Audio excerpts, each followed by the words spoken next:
네, 2024년 7월 17일 이정훈입니다. 미국 연방경찰이 CIA에서 대북 분석관으로 활동했던 한국계 미국인 수미 테리 씨를 기소했습니다. 일종의 간첩죄로 기소했습니다. 한국 정부를 위한 에이전트로 활동했다. 우리나라는 북한을 위해 활동한 사람만 간첩으로 보는데 미국은 그렇지 않죠. 이러한 미국 기준으로 본다면 쌍방울 대북 송금 게이트에 연루된 이화영과 이재명은 북한 에이전트가 아닌가, 저는 이런 생각을 해봅니다. 그리고 이화영과 이재명이 경기도에 있으면서 북한을 위해 활동한 거를 왜 대한민국 정보 수사기관은 추적하지 않았나, 이런 문제가 있습니다. 하나씩 설명을 드리겠습니다. 수미 테리 씨 53세로 돼 있죠. 1971년생쯤 되는 것 같습니다. 한국 이름은 김수미였답니다. 김수미. 김씨였다는 얘기죠. 그는 이제 중학교 때인가 미국으로 이민을 간 걸로 알려져 있어요. 그래서 뉴욕대학교 정치학과를 나왔고, 터프스테 플래처 스쿨이 국제정치로 유명한 대학원이죠. 거길 졸업하고 CIA에 들어갔습니다. CIA에서 이제 북한이 핵을 개발하고 하니까 미국에서도 한국어를 잘하는 사람들이 정보기관에 굉장히 필요로 합니다.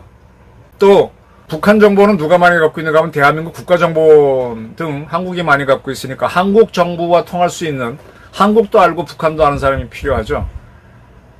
그래서 뭐 그전에 썬킴 씨가 뭐 대사도 했었고, 지난번에 CIA에서 코리아 미션 센터 만들었을 때 갑자기 생각이 안 난다. 그때도 이제 한국계 미국인이 이민 간 사람이 활동했는데, CIA에 사실 한국계 미국인이 많습니다. 제 개인적 경험으로는 한 몇 년 꽤 오래되긴 하는데, FBI에도 한국계 미국인이 들어가서 FBI도 한국에 거점을 설치합니다. 그 거점장을 만난 적이 있어요. 한국말 굉장히 잘하죠. 그러나 CIA에 근무했고, 국가정보위원회 NIC에 근무했는데, 여기는 ODNI, 미국의 연방 차원의 정보기관이 몇십 개 있죠. CIA부터 FBI까지 다 그걸 묶어서 종합 통제하는 게 ODNI인데, 거기에서 일을 했고, 그 다음에 공무원을 그만두고 나서는 전략국제문제연구소 CSIS 등에서 일을 해왔습니다. 분석관입니다. 분석관. 애널리스트라고 그러는데, 우리 증권회사에 가면 증시시장 분석하는 사람들이 있죠. 이러한 증시시장 분석관들이 미 CIA의 애널리스트를 본뜬 겁니다. 분석관들은 뭔가 하면은 정보의 세계에서는 우리가 흔히 IO라 그러는데 정보관이라고 번역할 수 있겠죠. 이 정보관들이 이 세상 다 다니면서 이렇게 새로운 걸 합니다. 이 신문에 나거나 정부에서 발표하는 것도 뉴스거리긴 한데, 그런 건 이미 공개된 건데, 공개된 거 말고 소문부터 뭐 다 모으는 정보관들이 있어요. 그걸 모아서 넘겨주면 그걸 분석관들이 받습니다. 받아갖고 신문이나 방송에 또는 정부가 발표하는 걸 다 모은 거랑, 그건 이제 그들이 늘 정리를 해놓죠. 그중에 엉터리 보도, 진짜 보도해서 쫙 정리를 해놓고, 그 다음에 이제 그 정보관들이 몰고 온 걸 가지고 이 분석관들이 과거에 자기들이 분석해 놓은 게 있어요. 그래서 예를 들어 김정은이는 자식이 누구고 마누라가 누구고 뭐 술을 뭘 좋아하고 쫙 있는데, 새롭게 뭐 김정은이가 이러한 술을 좋아해서 수입했다라는 걸 정보관에 들고 오면, 이거 과거랑 안 맞네. 얘 이거 별로 안 좋아하는데, 늘 보면 꼬냑은 이거고 위스키는 이건데, 그러면서 지켜보는 거죠. 그러다가 딱 해서 이제 아니면 탁 버립니다. 그들이 이제 하는 거고, 이제 분석관들은 이제 그렇게 쭉 해갖고 자기들이 이제 그 다음 하는 게 뭔가 하면 프로스펙트라 그럴까, 예측을 합니다. 자, 김정은이가 이러한 활동을 하고 있으니까 이러한 짓을 할 것 같다, 뭐 핵실험을 할 것 같다, 또는 뭐 천안함 공격 같은 걸 할 것 같다고 쭉 예측 보고를 올립니다. 그럼 그런 것들은 이제 분석관들이 판단 보고서라는데 판단을 하는 거죠. 그러면 그런 것들이 이제 판단과장한테, 분석관을 데리고 있는 게 판단과예요. 판단과장이 데리고 있어. 그게 쫙 봅니다. 그 두고 보죠. 시간이 지나서 각각의 예측이 틀리고 맞고가 나오죠. 엉뚱한 것도 있고 맞는 것도 있고. 그러면 점수를 평가를 합니다. 그래서 잘 맞춘 분석관들이 판단 과정 거쳐가지고 이제 정보기관에서 요직으로 올라가는 겁니다. 이제 그런 일을 했던 분이 수미 테리시입니다. 그는 이제 미국의 CIA를 그만두고 나서는 비욘드 유토피아, 우리말로는 유토피아를 넘어서라는 다큐멘터리 영화를 만드는데 참여했습니다. 바로 작년 11월이었죠. 그래서 대한민국을 방문해서 이 영화를 시사회 할 때 홍보도 하고 그렇게 했었죠. 그는 이 영화를 만들기 5년 전부터 이 영화를 만드는데 참여를 했다 그러고요. 이 영화는 북한의 인권 문제를 다룬 겁니다. 이 영화가 이제 23년 1월 썬댄스 영화제에서 작품상을 받으면서 이제 호평을 받았죠. 근데 이때 이 한국에서 이 영화를 이 비욘드 유토피아를 할 때는 박진 외교부 장관 등 수많은 외교부 직원 등 또 국정원 직원들이 이 영화를 같이 보면서 윤석열 정부가 문재인 정권하고 확실히 다르다 이런 걸 보여줬었죠. 근데 그때 이 공개된 정보가 굉장히 무섭습니다. 조선일보가 그때 이제 수미 테리시를 인터뷰해서 쓴 기사를 보게 되면 수미 테리시는 중학교 때가 아니고 초등학교 때 이민을 갔네요. 그래서 아까 뉴욕대, 터프스대, 플래처 스쿨 나왔고 CIA 들어갔고 그때 이제 이 테리시가 뭐라 그랬는가 하면은 내가 미국에 간 후 찾은 영화관에서 E.T. 영화 아시죠? 소피의 선택 같은 것이 영화관에서 상영하고 있었다. 나는 북한 전문가이기에 앞서 일주일에 한두 번은 영화관에 가야 하는 영화 덕후였다. 영화 상당히 그런 문화를 좋아하는 사람이었던 것 같습니다. 근데 이제 이분이 CIA에서 20몇 년 근무하고 그만둔 다음에 미국 CSIS, 저도 가끔 들여다보는 연구기관이죠. 그리고 지금은 미국 외교협회 선임연구원으로 있습니다. 정부기관에 있던 사람들이 이제 우리나라도 그래요. 많은 이런 연구소 가서 연구위원, 연구위원이라는 게 페이는 많지 않습니다. 그런데 여기서 일을 하면서 정확하게 말하면 CIA를 떠나고 5년이 지난 다음부터 한국 에이전트를 만났다. 한국 요원들을 만났다는 거죠. 화이트 요원을 만났다는 겁니다. 이제 다 아시지만은, 국가정보원, 미국은 CIA이겠죠. 이런 사람들이 해외로 나갑니다. 해외로 나가면은, 외교관 신분으로 나가죠. 이런 사람들을 화이트라 그러고요. 무역하는 사람, 또는 기자, 또는 여행하는 사람, 이런 걸로 위장해 나가면 블랙이라 그러고, 그럼 완전히 숨기고 나가는 거죠, 신분을. 근데 반쯤 숨기고 반은 감춘 이상하게 나가는 거는 그레이라 그러고, 그렇게 자기들끼리 구분합니다. 뉴욕에는 대한민국 유엔 대표부가 있고, 워싱턴에는 대한민국 대사관이 있습니다. 그 대사관에 공사급으로 나가는 분들이 우리 국가정보원에서 거의 국장급들이 나가죠. 저희 차장급, 굉장히 센 사람이 나갑니다. 공사 타이틀을 갖고 있는데, 이런 공사들, 유엔 대표부에 있는 대한민국 공사 등이 이 수미 테리시를 만나서 밥을 먹고 하는 사진들을 다 찍었어요. 그거를 오늘 조선일보가 공개한 수미 테리시 공소장에 나왔다면서 조선일보가 보도를 했습니다. 그리고 이 요원들이, 한국의 화이트 요원들이 미국 워싱턴 및 뉴욕에서 명품점에 가서 가방이라든지 핸드백 이런 걸 사줬다는 거죠. 그러니까 이분들이 공식적으로는 외교관 신분이니까 자기네 신용카드로 결제를 하고 또 외국인이니까 면세도 받죠. 면세까지 다 받아가지고 주는 게 그 명품 가게의 CCTV에 들어있었고, 그리고 요거를 사게 되면 우리나라도 왜 포인트 주죠. 포인트는 이 수미 테러시한테 포인트 쌓게 해줬고, 그리고 수미 테러시는 이렇게 가방이나 이걸 받은 다음에 이틀 후 3일 후에 다시 가서 나 이거 마음에 안 든다고 했겠죠. 서로 반환을 하고 자기 돈을 더 보태서 자기가 원하는 걸 샀습니다. 이런 것들이 다 사진과 함께 체크가 됐습니다.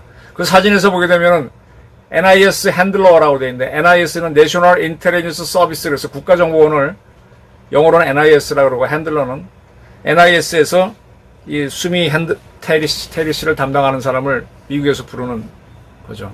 그래서 미국에서는 이 외국어를 위해서 활동하는 사람들, 그런 사람들은 등록을 하고 해야 돼요. 그러면 그게 이제 공식적으로 러비스트가 될 수 있습니다.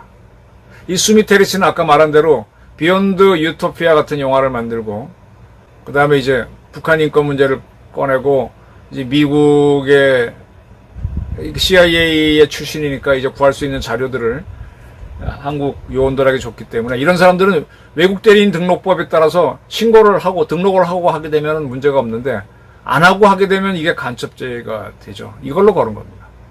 그 중에는 윤석열 대통령이 취임하고 난 다음에 미국 국무부 장관이 비공개 회의를 하죠. 그게 뭔가 하면은 정부가 굉장히 대단한 데입니다. 각 전문가들을 다 불러가지고 장관 주재하에 또는 뭐 하여간 뭐 누구 주재하에 쫙 얘기를 들어봐요.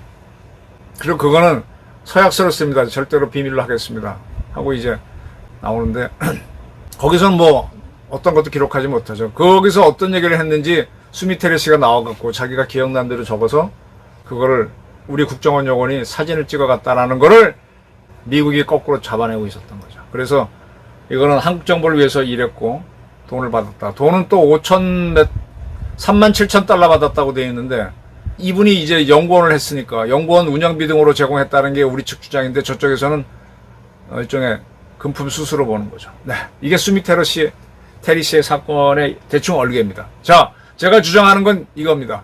이러한 미국 기준으로 본다면은 북한에 스마트팜을 제공하려고 했던 이재명, 또 그걸 위해서 열심히 뛰어다녔던 이화영 씨는요, 그 북한 사람을 초청해서 고향 그 키텍스인가요?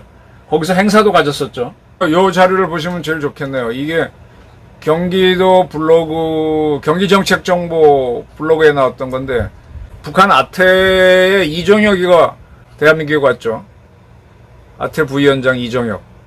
김정남을 낳았던 성혜림하고 관계가 있죠, 이종혁은. 인천 공항을 통해 들어와서 고향 엠블 호텔에서 하루를 묵으면서 판교에 있는 스타트업 캠퍼스를 방문하고 뭐 어쩌고 저쩌고, 경기도 농업기술원을 방문하고 뭐 어쩌고 저쩌고, 더 높이 더 멀리 도약하고 비약하여 민족의 슬기와 재주를 만방에 떨치자, 이거구나. 개발세발 썼네요. 이때 보면 이재명이가 이종영을 만나가지고 경기도 제작 자율주행차 제로 셔틀 동반 시승하고 어쩌고저쩌고 쭉 하는 게 나옵니다. 네. 이게 경기도가 할 일입니까?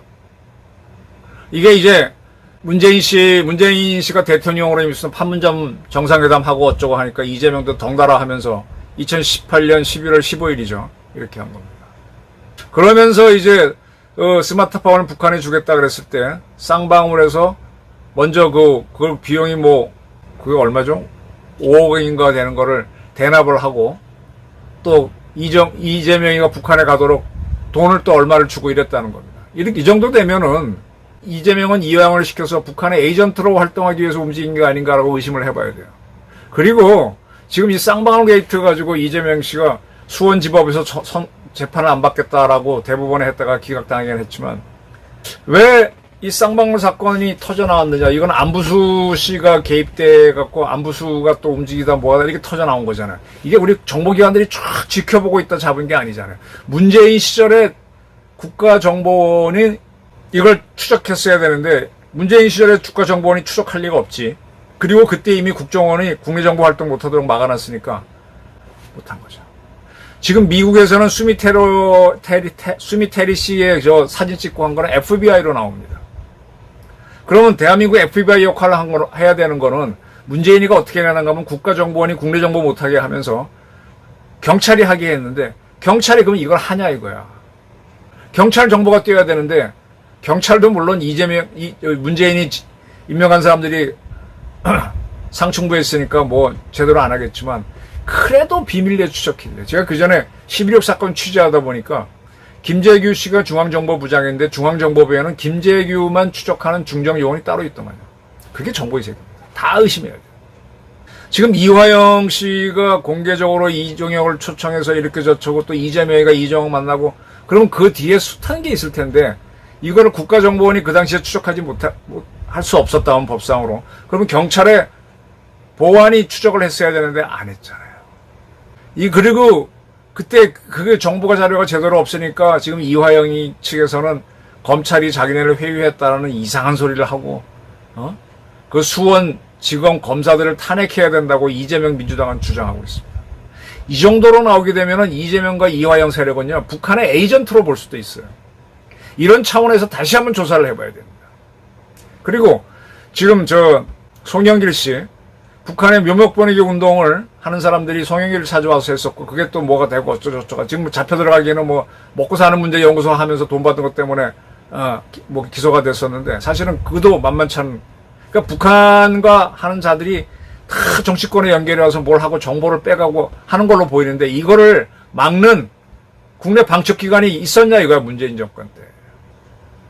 없었으면 그건 그거대로 문제고, 지금이라도 그 자들이 어떻게 움직였는지를 추적해서, 저는 미국이 우리의 동맹국인데 동맹국을 위해서 한 전직 CIA 분석관도 기소를 합니다. 그걸 FBI가 추적했잖아요. 마찬가지로 우리 경찰 보안 또는 국정원, 지금은 안 되겠지만 추적을 해서 정치권에 있는 자들이 북한에 돈을 퍼주기 위해서 대한민국 돈을 어떻게 쓰려고 하는지 추적을 해서 하나하나 밝혀서 추적을, 정보 활동을 해야 돼요. 요것이 싫어가지고 문재인 정권이 국정원 국내 정보를 못하게 했고, 경찰도 국가경찰 지방경찰 쪼개놓고 국가경찰도 수사경찰 비수사경찰을 쪼개놓은 겁니다. 그러니까 반드시 윤석열 대통령은 문재인을 잡아넣어야 돼요. 제 얘기는 이겁니다. 미국이 수미 테리스를 한국을 위해 허가받지 않고 활동한 에이전트, 즉 간첩죄로 기소를 했다면, 이재명, 이화영은 허가받지 않고, 물론 우린 그런 법이 완벽하게 되어 있지는 않지만 북한 에이전트로 뛴 걸로 봐야 됩니다. 그리고 그걸 추적하는 대한민국 수사기관이 지금 없어요.